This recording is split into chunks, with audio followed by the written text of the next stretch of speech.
máy xếp hàng đây.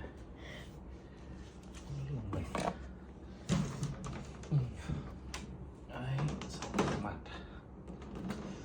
con này như xem tủ hả, nhìn chả thấm vào đâu. Ít 4-5 thùng mà. 1 thùng, 2 thùng, 3 thùng, 4 thùng, 5 thùng.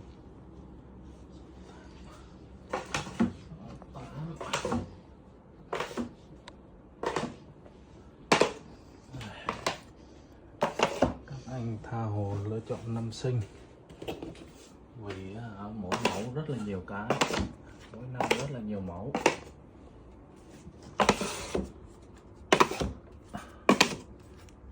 Này em sẽ up lên web từ từ.